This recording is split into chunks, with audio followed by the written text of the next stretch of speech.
Hello बच्चों, कैसे हैं आप सब लोग। क्वेश्चन नंबर 5 को हम स्टार्ट करते हैं। और क्वेश्चन नंबर 5 को स्टार्ट करने से पहले मुझे ये बता दें, क्या दो कॉम्प्लेक्स नंबर इक्वल हो सकते हैं। जी सर, बिल्कुल हो सकते हैं। क्या कंडीशन है, दो कॉम्प्लेक्स नंबर इक्वल हो सकते हैं, लेकिन सर कब होंगे, उसके लिए कंडीशन क्या है। उसके लिए कंडीशन ये है कि दोनों कॉम्प्लेक्स नंबर में रियल एंड इमेजिनरी पार्ट होना चाहिए। अगर दोनों में रियल पार्ट है, दोनों में इमेजिनरी पार्ट है, देन हम कह सकते हैं या हम उस दोनों कॉम्प्लेक्स नंबर को इक्वल कर सकते हैं। किस तरह से, लेट सपोज हमारे पास एक कॉम्प्लेक्स नंबर है a प्लस बी आयोटा और दूसरा कॉम्प्लेक्स नंबर है c प्लस डी आयोटा। अब देखें, इसमें भी रियल पार्ट है, इसमें भी रियल पार्ट है, इसमें भी इमेजिनरी पार्ट है, इसमें भी इमेजिनरी पार्ट है। देन क्या होगा, ये रियल पार्ट इसके बराबर होगा, ये इमेजिनरी पार्ट इसके बराबर होगा। इस तरह से हम दो कॉम्प्लेक्स नंबर को इक्वल कर सकते हैं।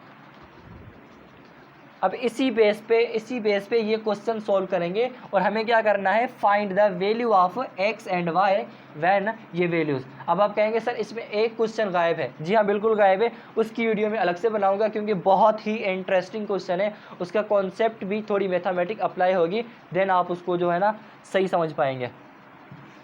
ये इस वीडियो में मैं आपको ये 3 क्वेश्चन सॉल्व करके दिखाता हूँ एंड छोटी सी वीडियो बनेगी लास्ट क्वेश्चन की, वो मैं आपको अलग से बताता हूँ। सबसे पहला क्वेश्चन क्या है हमारे पास, x प्लस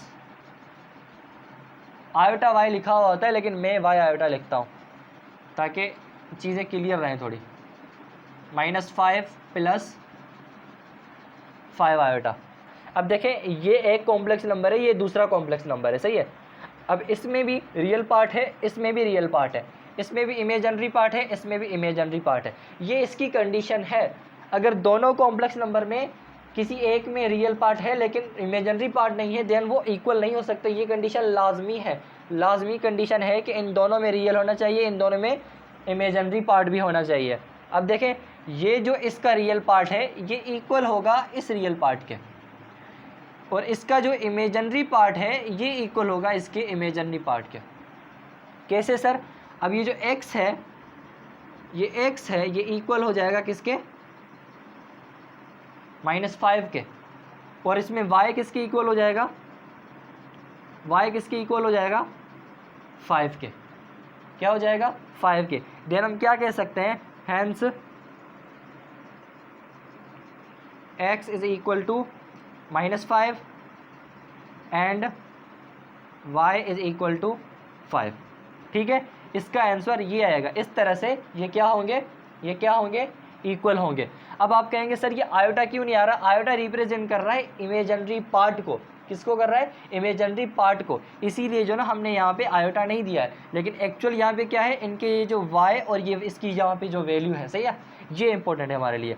अब आयोटा अगर नहीं होता ना, यहाँ पे दोनों पे आयोटा नहीं होता, देन हमारे पास या हमारे लिए ये आइडेंटिफाई करना मुश्किल होता है कि इसमें से रियल पार्ट कौन सा है और इमेजिनरी पार्ट कौन सा है। सिर्फ इस चीज़ को शो कराने के लिए यहाँ पे आयोटा है, लेकिन हमारा काम सिर्फ इन चीज़ों से है। ठीक है, आई होप कि आपको ये फर्स्ट क्वेश्चन समझ में आ गया होगा।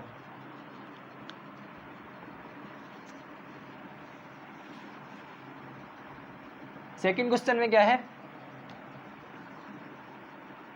x² plus iota y² is equal to 16/9 plus 9/25 iota. First sight में ये आपको क्वेश्चन थोड़ा डिफिकल्ट लग सकते हैं क्योंकि इसमें मैथमेटिक्स बहुत ज़्यादा है, लेकिन बहुत ही सिंपल है। सबसे पहले तो आप इसको इक्वल करें, किस चीज़ के, रियल को रियल के इक्वल करें और इमेजिनरी को इमेजिनरी के इक्वल करें। किस तरह से, x² इज इक्वल टू 16/9, सही है, ओके, और y² इज इक्वल टू 9/25। यहाँ तक क्लियर है आपको। अब आप क्या करेंगे, अच्छा मोस्टली क्या करते हैं लोग कि भाई इस स्क्वायर को अगर आप इक्वल के इस साइड लेके जाएंगे देन क्या हो जाएगा, यहाँ पे स्क्वायर रूट आ जाएगा। लेकिन आप ये भी कर सकते हो कि दोनों तरफ स्क्वायर रूट अप्लाई कर दो। क्या कर दो, दोनों तरफ स्क्वायर रूट अप्लाई कर दो, यहाँ पे इसके लिए और यहाँ पे इसके लिए, ठीक है, यहाँ पर इसके लिए, यहाँ पर इसके लिए, ये दोनों तरफ आपने क्या कर दिया, स्क्वायर रूट अप्लाई कर दिया। अब आपको पता है स्क्वायर और स्क्वायर रूट क्या कर देता है, ख़त्म हो जाते हैं। देन यहाँ पर हमारे पास x बच जाएगा, यहाँ पर स्क्वायर और स्क्वायर रूट ख़त्म हो जाएंगे, y बच जाएगा। अब आपको पता है ये क्या है, स्क्वायर रूट, ये 16 पर भी है, ये 9 पर भी है, यहाँ पर ये जो स्क्वायर रूट है ये 9 पर भी है, 25 पर भी है। बहुत ही सिंपल कॉन्सेप्ट है, कोई कन्फ्यूजन नहीं है, कोई भी कन्फ्यूजन नहीं है, सिर्फ और सिर्फ सिंपल मैथमेटिक्स है और लॉ ऑफ एक्सपोनेंट है और लॉ ऑफ उसकी पावर के हैं, सही है। अब क्या होगा, ये जो स्क्वायर रूट है ये 16 का भी निकलेगा। अब 16 का स्क्वायर रूट क्या होता है, क्या होता है 4, और ये 9 का 3, सही है, यहाँ तक क्लियर है। 9 का क्या होगा 3 और 25 का 5। अब आपको एक और चीज़ बता दूं, जब आप किसी भी नंबर का स्क्वायर रूट निकालते हो, क्या निकालते हो, स्क्वायर रूट निकालते हो, वहाँ से जो वैल्यू निकलती है वो आपकी दो वैल्यूज़ होती हैं, एक पॉजिटिव में होती है और एक नेगेटिव में। देन हम यहाँ पर क्या लिखेंगे, पॉजिटिव नेगेटिव, पॉजिटिव नेगेटिव, सही है। आपकी दो दो वैल्यूज निकलती है, नेगेटिव भी निकलती है और पॉजिटिव भी निकलती है, क्योंकि आप नेगेटिव पे नेगेटिव वैल्यू के ऊपर अगर स्क्वायर लगाएंगे ना तब भी आपको रिजल्ट सेम मिलेगा, और पॉजिटिव के ऊपर मिलाएंगे तब भी रिजल्ट सेम मिलेगा। ये इसका रिजल्ट है, ये इसका रिजल्ट है। आई होप कि आपको ये क्लियर हो गया होगा, कोई कॉम्प्लेक्सिटी नहीं है। मेरा बोर्ड थोड़ा छोटा, ये चीज़ें जो है ना आगे पीछे मतलब आपको लग रही होंगी, लेकिन बहुत ही सही तरीके से मैंने आपको समझा दिया है।